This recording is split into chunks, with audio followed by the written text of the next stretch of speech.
Ils sont une vingtaine de journalistes unis par une passion commune, la préservation de l'environnement.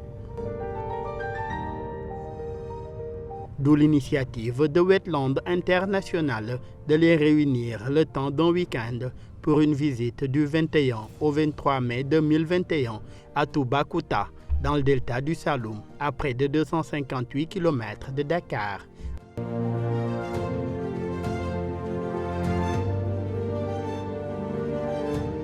Certains sont venus de Dakar, tandis que les autres consoeurs et confrères sont des correspondants régionaux en service dans différentes localités du Sine Saloum. Ce voyage, organisé par le programme Mangrove Capital Africa MCA, est financé par la fondation Dob Écologie. Un tour en pirogue sur les bras du fleuve Saloum.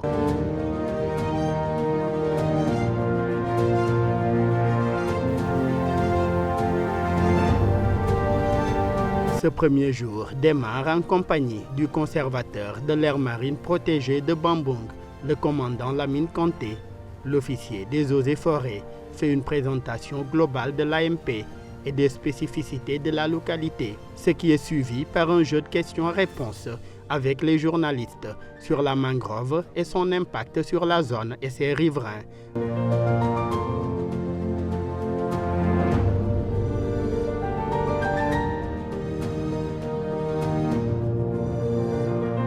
L'étape de l'introduction sur la connaissance de la mangrove dépassée, la visite guidée du Bolong se poursuit entre les voies formées par les mangroves. Cet écosystème se dégrade de plus en plus du fait des impacts du changement climatique et des actions liées à un mode d'exploitation inapproprié, ce qui nécessite de développer des mécanismes et outils permettant aux populations de faire valoir leurs droits en matière de gestion et de préservation des ressources naturelles. Après le Bolong, cap sur les amas coquillers de Diorom Boumak, un site culturel rempli d'histoire.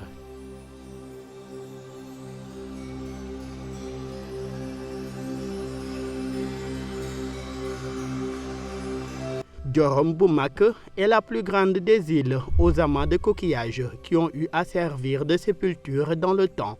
Des tumulus funéraires et des baobabs gigantesques campent le décor de cette localité touristique classée patrimoine mondial de l'humanité depuis 2011.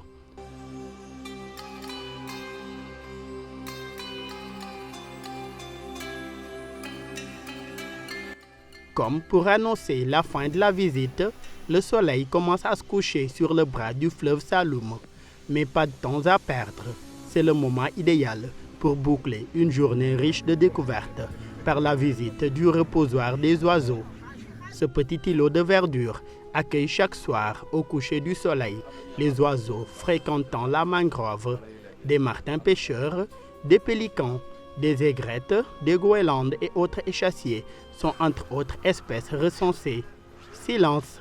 Ici, le calme est demandé aux visiteurs pour ne laisser place qu'au bruit des différentes espèces, le tout accompagné d'un coucher du soleil splendide.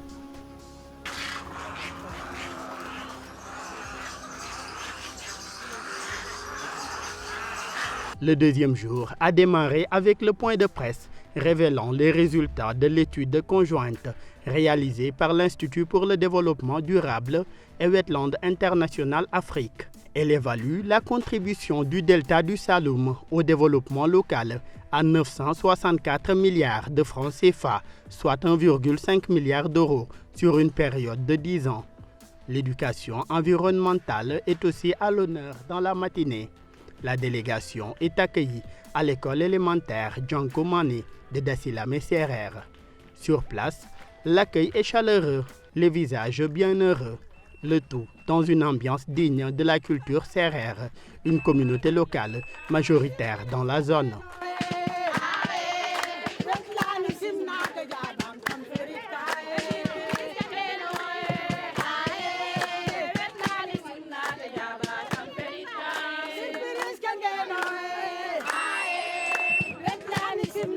Ici, l'établissement est cité en exemple en matière d'éducation environnementale, ce grâce à un projet accompagné par Wetland International et déroulé dans la localité depuis des années. Il s'agit du club environnement mangrove de l'école Janko Mané, où les enfants sont ainsi dès le bas âge initiés à la préservation de leur écosystème, au recyclage et à la sensibilisation. D'où la mise sur pied aussi d'une brigade de vigilance animée par les enfants eux-mêmes, le tout sous la supervision d'enseignants encadreurs.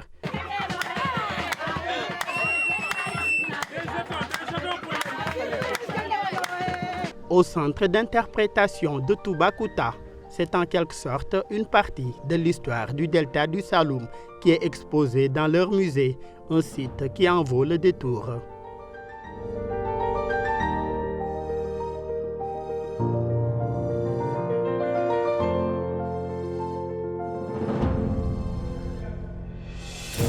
L'après-midi est consacré à la visite des impacts du changement climatique dans la zone, suivi d'un tour au parc ostréicole de la localité, où les femmes s'activent dans la transformation de produits halieutiques et des huîtres.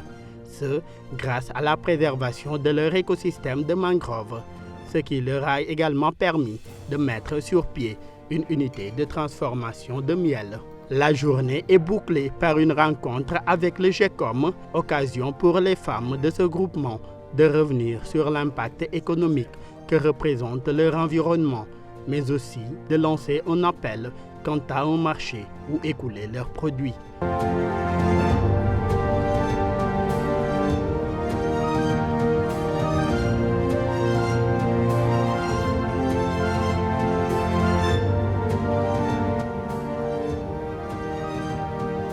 Le troisième et dernier jour a été consacré à l'évaluation de la visite de presse, de forts moments de convivialité, de fraternité et de partage d'expériences.